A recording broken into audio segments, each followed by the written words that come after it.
Hi everyone, I hope you guys had a lovely reading month in June. And also, I know this is quite belated, but like if you celebrated Pride as well, happy Pride. And yeah, so in the month of June, I ended up reading, or rather, I listened to 9 books. Bear in mind, I don't know what happened. I was having a hard time actually reading any physical books whatsoever. I didn't even finish a single one, which was kind of to be expected, but my reading month was not the best, but hopefully yours was. So the first book that I ended up reading, I'm reading it off I don't have to switch, but I'm reading it off Goodreads right now. So it's A Fate of Wrath and Flame by A.K. Tucker.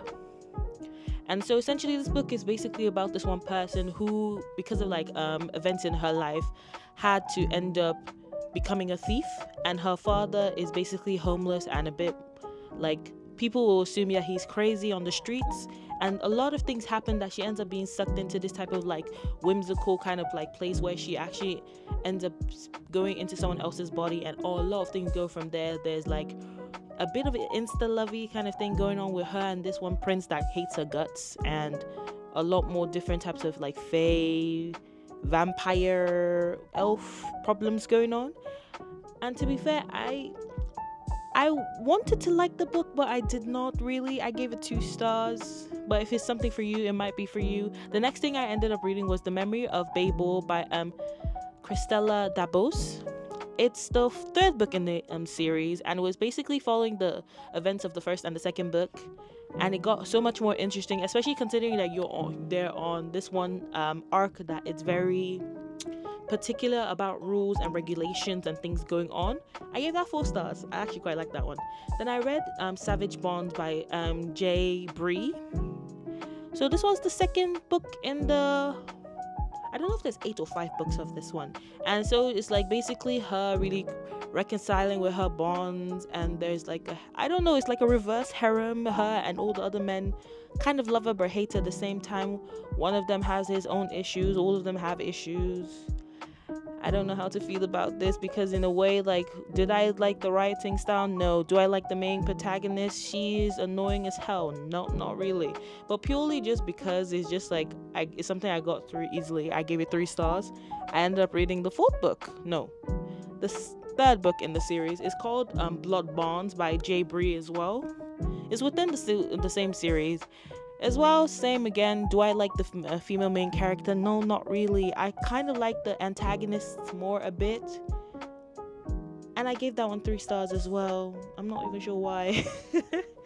Then the next one is the Dark One by Nikki St. Crow. I believe this is the first one in the series. No, the second one in the series. We're essentially following Winnie and the Lost Boys, Peter Pan and everything like that. And she's still like on the fence with what's this guy's name again? The one that has the dark shadow from a different island in the Neverland Lost Boy island thing. Like, look to the side, the star in the north and until morning. I know that is so bad, but yeah, I gave that one 2 stars. I don't know what is me. I always tell myself that I like dark romance, and I keep on doing this all the time, and I never learn. But it's okay. I was just feeling a bit more like, I don't know. To me, I just don't feel like her and all the other like Lost Boys really have chemistry. They just all seem horny. Just saying. And then the next one I ended up reading was Wrenched by Emmy McLentier. So this one, essentially, we are following this one woman where she is basically like, she makes how they call that thing that she makes. So she makes basically a drug that they sell, and then there's this one undercover like cop who is basically trying to find out her identity, and things are just going haywire from there. She also basically hates her sister, and I don't know, everything that went on in the book, I was just like, no. I ended up giving it 1 star. But I mean, if you really love like all this like dark romance thing with like mafia, and basically the guy being like, oh my god, thing like this, like I am the man now, no, you can't pay me enough to like that. No. And then the next one is Twisted by Emily McIntyre. So this one is basically about one girl. Her name is Yasmin, and essentially her dad, who is a right misogynist, keeps on saying how that, oh, he wants her to never do anything at all, never talk to her of the business, nothing at all. He's basically in terminal cancer and everything like that. And then his one protege that has been working for him like 10 years, he's basically told him to his face that he doesn't think that he's the best man for his daughter Yasmin. And Yasmin's basically a spoiled brat.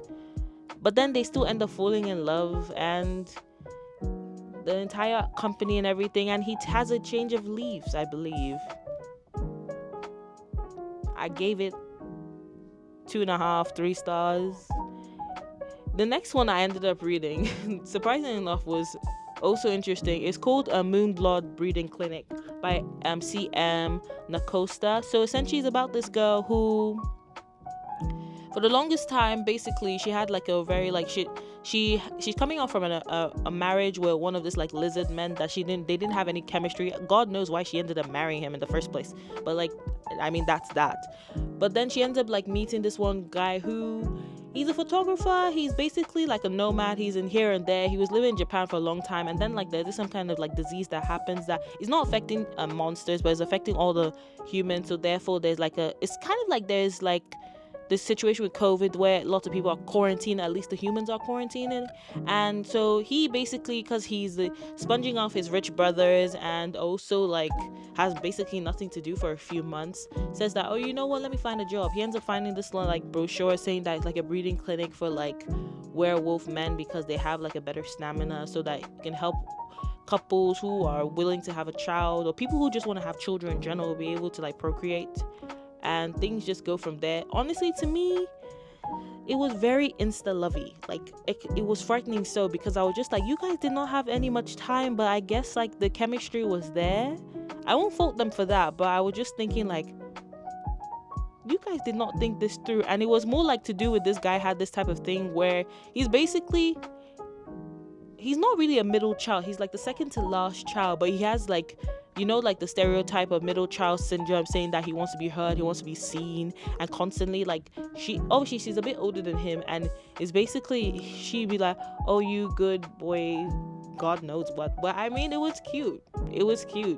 I liked this couple more than the past two previous one, because the past one was like basically a stalker, and the other guy I was just like, no, he's a like Minotaur, which I just thought like the dynamics on that does not make sense, but I mean, okay. So I gave it 3 stars.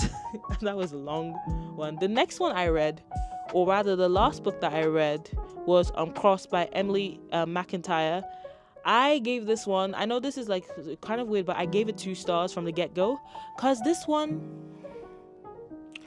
man, the girl, no.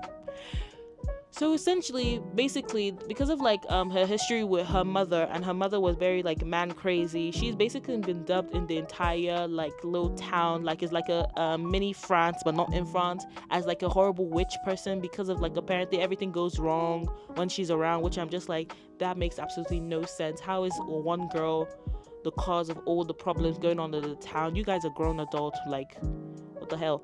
But then it gets like worse, because like basically this one guy, he's a priest, and he's supposed to come there to help the people out, but he is a priest, but he's a serial killer nonchalantly, and he tries to justify his religion and basically having to like self-harm himself to basically degrade himself to God. And I was like, like not feeling that at all. And he kind of like was possessive of her, and the worst thing is when he was trying to say like, I am, like, he didn't really say, but like when she was saying, oh God, and he's like, no, the only God that is here is you, be what you. That is one of my bookish icks. It once the man starts referring to himself like a god or something like no. But it was kind of still cute regardless. Don't get me wrong, the man's a psychopath, and he's also getting her to become a psychopath too. But I mean, when people of the same coin meet up, they be like, yeah, bestie, but like, no. And the little brother is autistic, but like, it's also, he is, the guy in the book, he is a psychopathic killer, murderer, tried to justify and say he's cleansing the world from evil, when I'm just like, pot meets kettle, just saying. but I gave it 2 stars. It was still fun, even though I was questioning my sanity whilst listening to this. Yeah. Okay, so all the books that's all. After all that, I have a few books that I plan on actually physically reading this month. I know last month I didn't really read anything physically because like I was working, and also I did go to Berlin for like a week, which it doesn't really say anything about it, but I just didn't read that much. However, I went to my local library and found quite a few books that I plan on reading, hopefully. So, first of all, this one is one I got like a month ago. It's Paradise Rot by Jenny Havel. So this is basically about this one girl that's going to this one university, figuring herself out. I guess there's also like a bit of like themes in the book, and also discovering her sexuality. So, and it's not that long, so fun. Then this one I saw in the Ace of Queer library. I didn't pick this one up, but I still saw it in my library where I was just like, a win is a win. It's called Rosewater by Liv Little. So it's basically about this one woman who's living in South London, and obviously she's estranged from her family. She ends up reconnecting with her best friend, and a lot of things go on from there. And she's like 28, and it is queer, and say less. The next book is Goddess of River by